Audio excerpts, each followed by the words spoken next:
and welcome back to the Bill Brief, the podcast where we break down legislation, what it says, why it matters, and how it could shape our communities. I'm your host, DJ William, and today we're going to be taking a closer look at HR 1137, also known as the No Kill Switches in Cars Act. Ooh, okay, so this bill was sponsored by Representative Scott Perry. Okay, so I know the name is pretty intimidating, scary, a little bit mysterious, but despite the name of this bill, it doesn't ban a button that allows someone to remotely shut off your car. Instead, it actually repeals a federal requirement directing the National Highway Traffic Safety Administration, also known as the NHTSA, to develop a safety standard requiring certain new passenger vehicles to advance drunk and driving prevention technology as well as impaired driving technology. So when we say repeal, we mean cancel, but also at the same time not. And why not? Because you can't exactly cancel something that doesn't exist or hasn't existed in the past, right? So what this bill is really doing is it's preventing this requirement to be mandated in the future. Why? Well, that's something that we're going to be exploring in today's episode. So currently, no federal requirement that says anything of this by NHTSA exists at all. This technology hasn't been mandated in any vehicles. All this bill is going to do is simply just remove the government's authority as well as their obligation to create that future requirement. So let's get into our provisions. The major provision, and one that we just mentioned, this bill is going to repeal the future federal requirement. The main purpose of this legislation is to repeal a provision of federal law that directed the NHTSA to develop a motor vehicle safety standard. This standard, as we mentioned, requires that impaired driving prevention technology in certain new passenger vehicles. So all it is going to do is repeal that provision. No longer exists. If the bill became law, the NHTSA would no longer be required to create that standard. Simple as that, right? Super cool. Gets right to the point. Next, it stops a potential future vehicle mandate. Because the federal safety standard hasn't been finalized, like at all, today's vehicles aren't required to have that technology. Yay! But is it a yay? Is it? We're going to talk about that. I'm very excited today. This bill prevents that mandate from taking effect in the future. And I'm going to leave you with this. Is that a good thing or is that a bad thing, right? There's mixed opinions about this. Okay, so the third main provision is that it addresses two types of impaired driving technology. And this is when we're going to get into what is this technology? Why is it so important that there is a piece of legislation repealing a future mandate that's trying to implement this technology in vehicles? Okay, this bill concerns technology that could, number one, detect whether a driver's blood alcohol concentration is 0.08% or higher. Wow. I know, it's crazy. When I read that, I was like, oh my goodness, that's amazing. It can also monitor a driver's behavior to determine whether they appeared impaired, right? Whether they appeared impaired. This means by detecting unusual steering patterns, if somebody's steering all the way to the left, or that's not normal. At least maybe for me, right? I'm starting driving. Okay, but even delayed reactions, right? If there's a green light and somebody's just standing there for like 10 seconds, not moving, that's a delayed reaction, okay? So how would this work? It's kind of like this mechanism that you get into the car and it's immediately able to tell if someone is going to be an unsafe driver.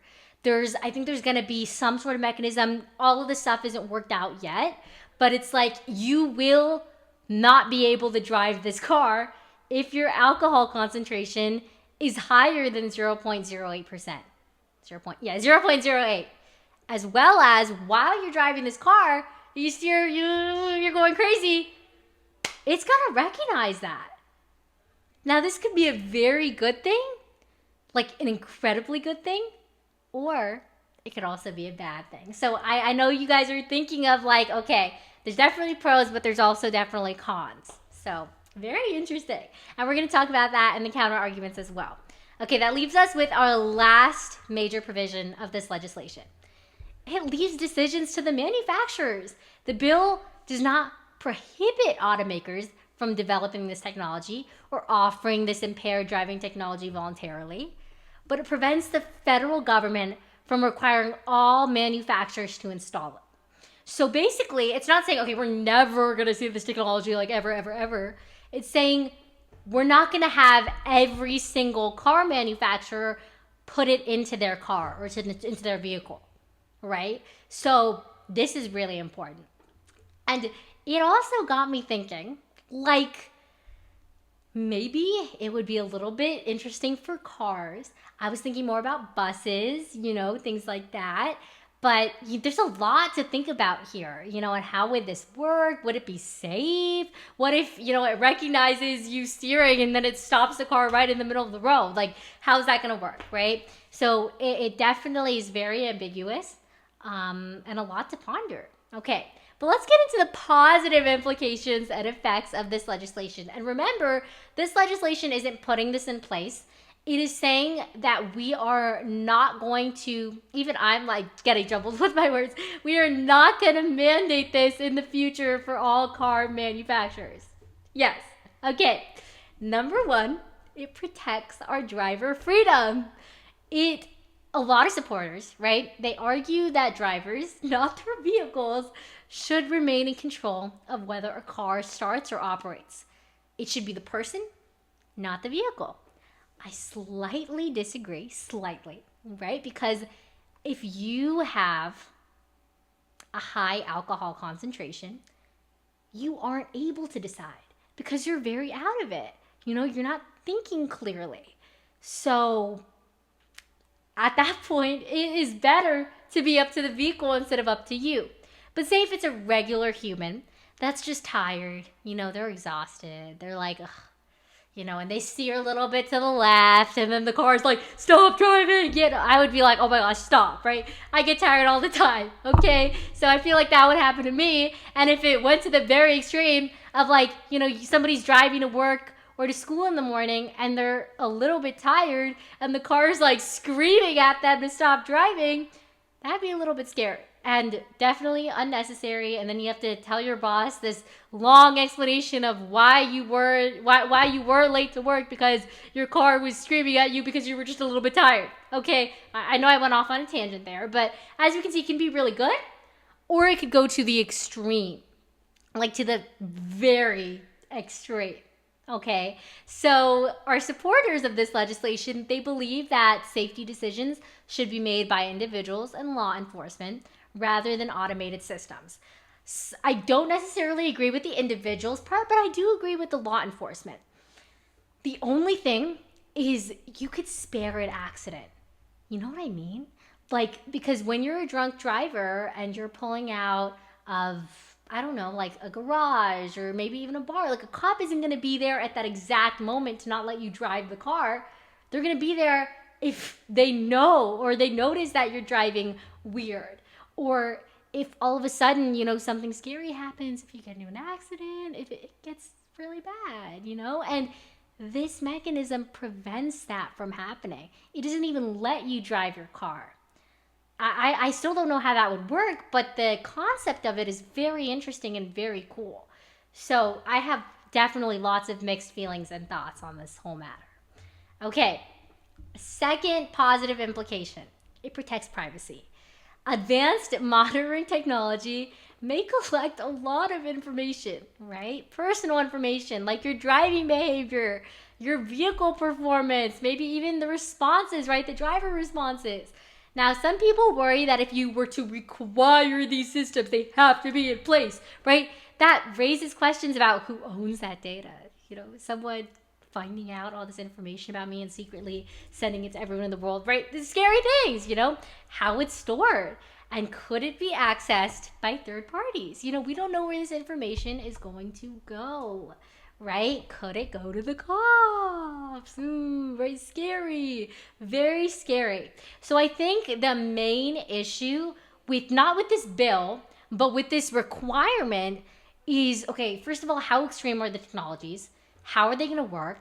And then, like, when is it going to get too far? And also, yeah, I guess I said it, and how would it work is like, how would the data be stored, pretty much. But so I don't have a problem really with this bill. There's a problem with this federal requirement, which led to the making of this bill. Kind of see how we kind of make sense? Yeah. Okay. Yeah.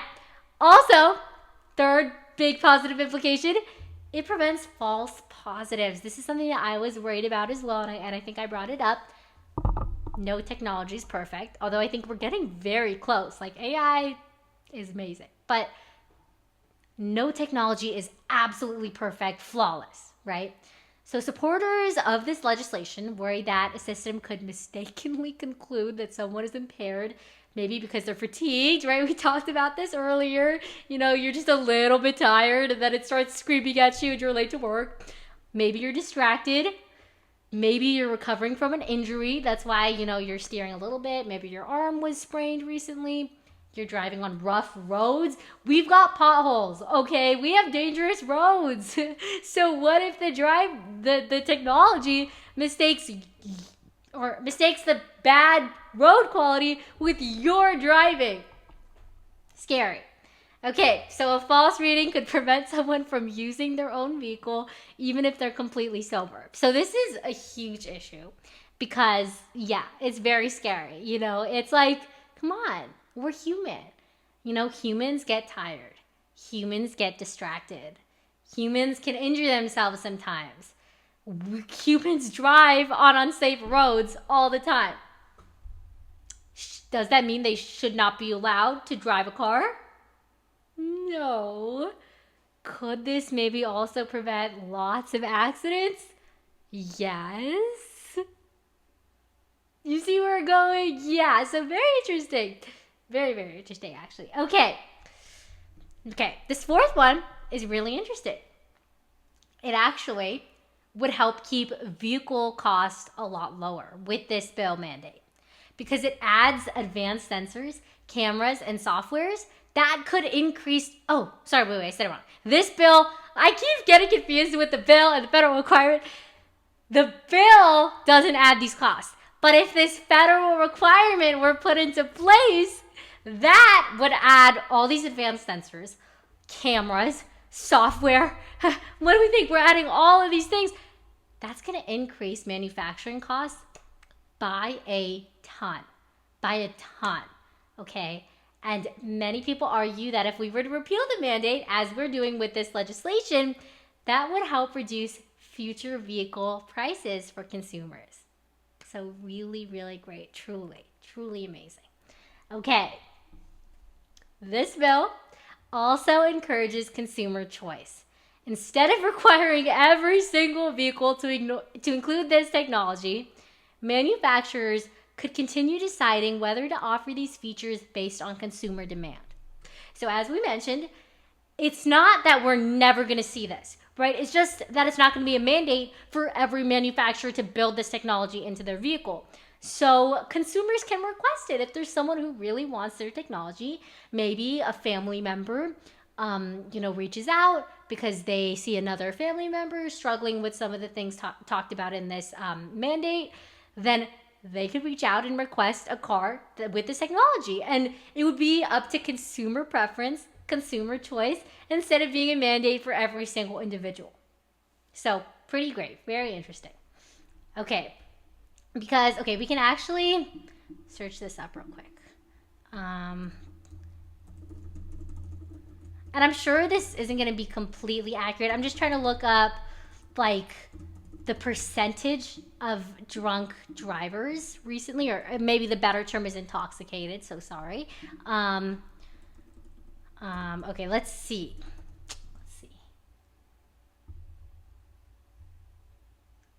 Okay, so nationwide, about 5.9% of residents age 16 and older, which is actually around 15.5 million people, drive under the influence of alcohol annually.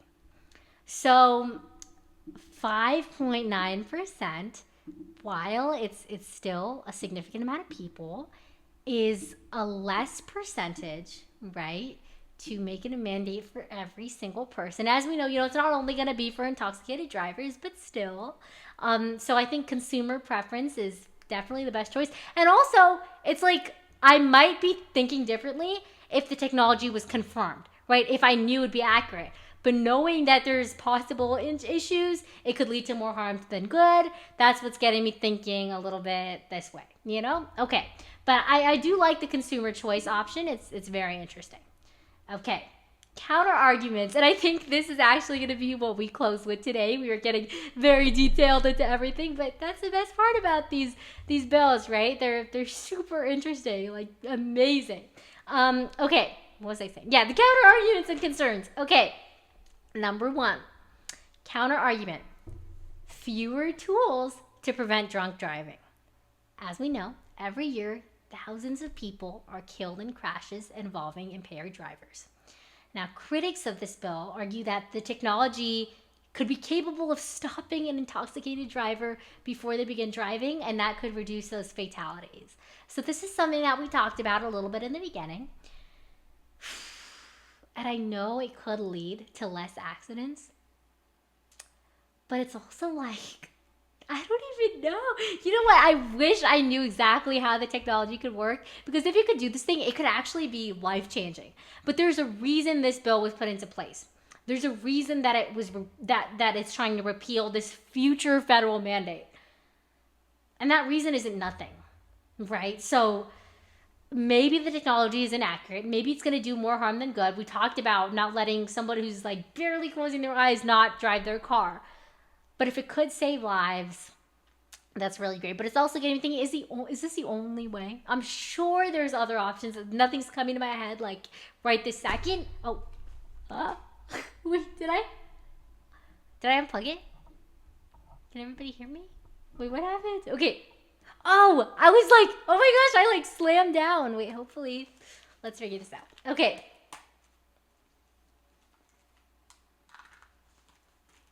Okay, we're chilling. I actually got scared. Okay, wait, can anybody hear me? I'll watch this back and see what happened. Okay, but, yeah, what was I saying? Okay, anyways, yeah, so there's fewer tools to prevent drunk driving, but we don't know if this is the only option.